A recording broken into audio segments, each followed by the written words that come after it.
member of the floor, maybe at the end of the debate, the opposition might claim that the loss of the Pakatan Harapan in the election at Rantau last Saturday is a sign from people that already rejected and not trust to the government. But I want to invite you to rethink again. What is usually happen at another country? You can see usually at the Middle East, also in our neighbor Thailand, the people who reject the government will go down to the road and make a demonstration, urge Yang di-Pertuan Agong to abort the parliament and make a new election to select the new government. But what happened? It doesn't happen in this country. So we and the government side believe that our government can be trusted.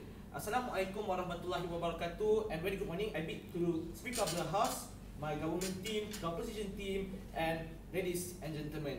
Today I am Chair Adil as the Minister of Defence, aka the government will, before I do my job to rebut all the points from the opposition team, I want to invite and persuade you to review back what is our stand at the government side.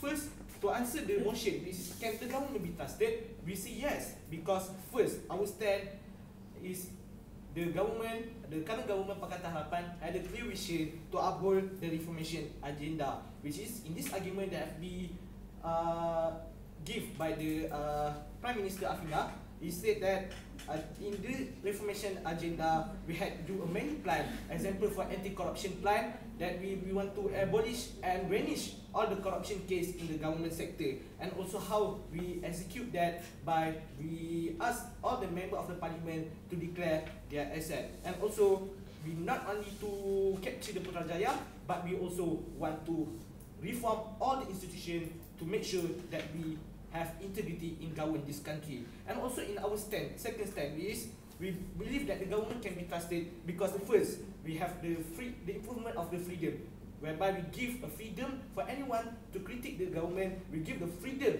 also to the student in the university to participate in politics without give any restriction to them. So this argument makes our belief that the government Pakatan Harapan can be believed.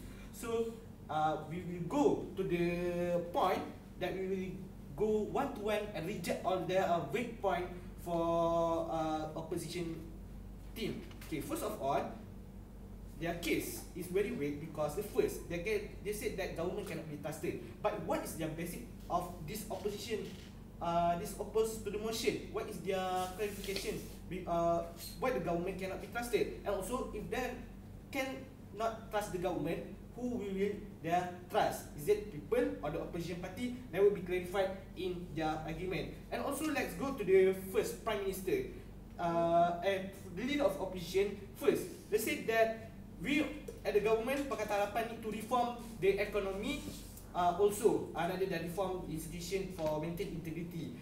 But this problem is, it's not only in Malaysia that have a slow growth of economy. It's the effect to the whole world, because it is a world issue, and not only Malaysia, the whole other country also have the lower pace of the government, the economy growth. So we cannot blame the government to have a problem in economy. And the second, in his argument, he said that we cannot trust the government because under unfulfilled manifesto. Ladies and gentlemen, first of all, we must understand that we cannot fulfill this manifesto because at the moment we make this manifesto, we did not know what is the truly happened at the government during the before the general election. So what is the condition of our monetary is never know. But when we Pakatan Harapan had overtake the Putrajaya, that we know that is very bad our monetary situation, and we cannot fulfill. This is the first why we cannot fulfill. And the second, we can also cannot.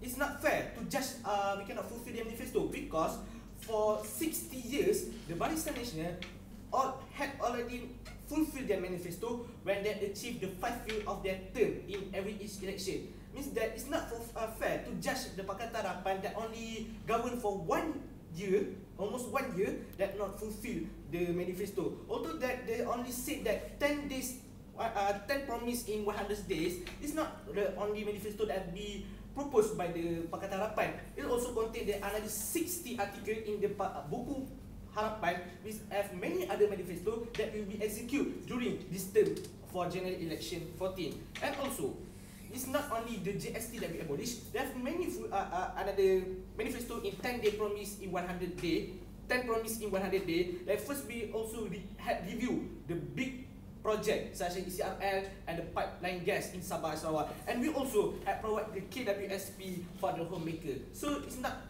merely about the GST, but we also have fulfilled a certain manifesto in 10 manifesto 100 days, which is we know that they have a bad monetary situation, but we still fulfill, and we not just only leave it and not fulfill it, because they have effort to fulfill this manifesto that make we believe that the government can be trusted. Before that, yes? May I know that you just mentioned that the KWSP for homemakers has been fulfilled by the government, but this manifesto is still in the process, right? It's not in the process, ladies and gentlemen. They already have been proposed and be executed by the government. What is happens right now is the homemaker need to register to the KWSP to make sure that they get the benefit from this manifesto. And we move on to the deputy leader opposition. What the point that is very fake and very vague that can be debated in this debate today? First, they state that there are still flaws in our democracy system, which is we doesn't abolish the Sedition Act and whatsoever. We need to understand that the Sedition Act is now, according to IGP, Inspector General Police, Tan Sri Fuzi Harun, that the Sedition Act is right now in a moratorium situation, which is moratorium is the situation that Act will not be abolished and will not be applied to other cases. In other words, that this Act is just whole like then without we use it or we abolish it. So that's not a problem to the improvement of our democracy system. And also, we need to set a limit for the democracy system, because we are not liberal to give the freedom of speech just merely like that. We still believe that there are still a limit. And the second one, there is the PAC's case, which is Dr.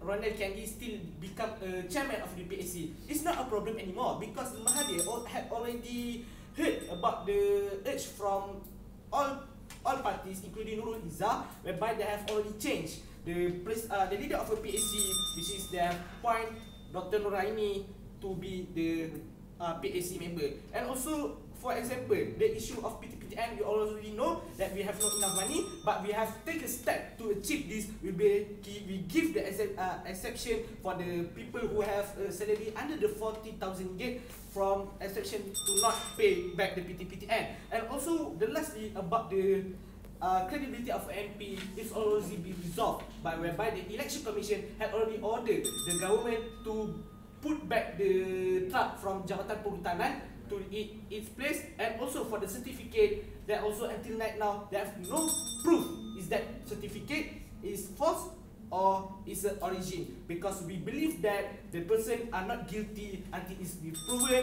They have no trial about the certificate, so it's that Dr. Mazuki Yahya certificate.